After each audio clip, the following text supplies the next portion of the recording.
हाँ माला वाला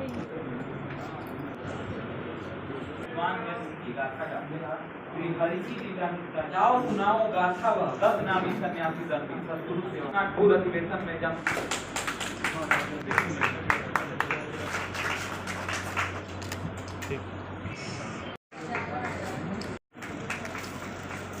जी से चाहूंगा कि आप थैंक यू। जो भी लाभ मिला है आज इन जैसे जागृत नेताओं के कारण ही हम किसान कुछ लाभान्वित हुए हैं।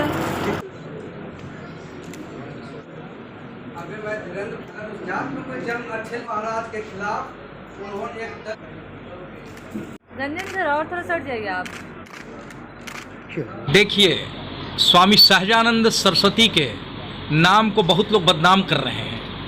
स्वामी सहजानंद सरस्वती ने कभी जातीयता नहीं की, लेकिन स्वामी सहजानंद सरस्वती को लेकर जो जाति रैलियां की जा रही हैं, हम इसके विरोधी हैं। मैं ये नहीं कहता हूं कि किसी जात का उद्धार नहीं होना चाहिए, बट किसी जात को जातीय रैली के माध्यम से अलग थलग करने का प्रयास करना अपने टिकट के लिए, राजनीतिक पद के लिए, हम इसके विरोधी हैं और हम इसका समर्थन नहीं करते हैं। हम लोग कृषिजीवी जाति के लोग हैं और यह जो सम्मेलन है यह कृषिजीवी जातियों का सम्मेलन है और इस देश के बड़े बड़े नेता यहाँ आए हुए हैं। उत्तर प्रदेश से चलकर विनय कुमार राय जी आए हुए हैं, बंगाल से भूषण शर्मा जी आए हुए हैं, आईएमए के राष्ट्रीय अध्यक्ष डॉक्टर सहजानंद प्रसाद सिंह जी बैठे हुए हैं, मधेश्वर शर्मा जी बैठे हुए हैं, धीरेन्द्र जी का भी भाषण सुन रहे थे आप लोग, बहुत बड़े पत्रकार हैं और सभी जाति के लोग हैं। शशिभूषण कुशवाहा जी हमारे पीछे बैठे हुए हैं। इस सभागार में बहुत सारे लोग बैठे हुए हैं जो भिन्न भिन्न जातियों का प्रतिनिधित्व करते हैं और भूमिहार जाति के ज़्यादा लोग इसमें बैठे हुए हैं और हम लोग ये कहने आए हैं कि भाई हम लोगों का जो हित है वह राष्ट्रवादी पार्टी में रहने से ही संभव होगा। हम लोग रीजनल पार्टी में नहीं जा सकते हैं और हम लोग अपनी सीट के लिए अपने दुश्मनों के साथ समझौता नहीं कर सकते हैं, जिसने लगातार दशकों तक हमारा शोषण किया, हमारी माँ बहनों को इज्जत लूटा, हमारे धन दौलत को लूटा, हमारी राइफल बंदूक जो रक्षार्थ हमारे शस्त्र थे उन शस्त्रों को हमसे छीना। वो हमारा कभी रहबर नहीं हो सकता है, वह हमारा मददगार नहीं हो सकता है। ये हमारा मैसेज है। हम वैसे लोगों के साथ नहीं जा सकते हैं। ये सही बात है कि कृषिजीवी जातियों को जितना मिलना चाहिए था, जितना प्रोटेक्शन सरकार से मिलना चाहिए था, उतना नहीं मिलना चाहिए था।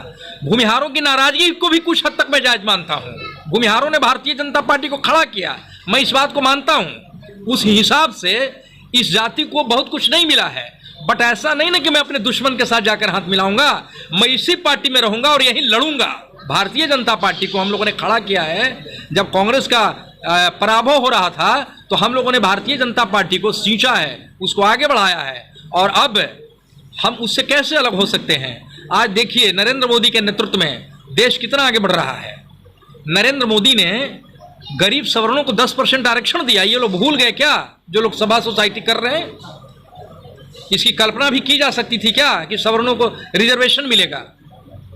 इस तरह की बहुत सारी योजनाएं हैं, बहुत सारे काम हैं। गांव में जो सड़कें बन रही हैं सबसे ज्यादा किसको लाभ मिल रहा है? जिनके ज्यादा लड़के ज्यादा मोटरसाइकिल चढ़ते हैं। किनके घरों में ज्यादा मोटरसाइकिलें हैं, किनके घरों में ज्यादा कारें हैं। इन चीजों को सोचना पड़ेगा। हम इसीलिए बैठे हुए हैं, इसी पर मंथन और चिंतन करने के लिए बैठे हुए हैं। चिंतन से मुद्दा है कि किसान हमारे किस तरह से पुनर्जीवित हों, उनको समुचित व्यवस्था केंद्र और राज्य सरकार से कैसे मिले, इन सब सारे मुद्दों पे ही बातचीत हुई है। सुबह से ही हम लोग 2-3 बार बैठे हुए हैं, फिर बैठेंगे और बात करेंगे।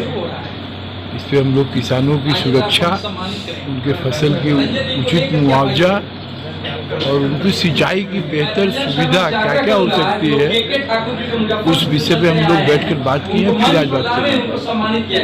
धन्यवाद।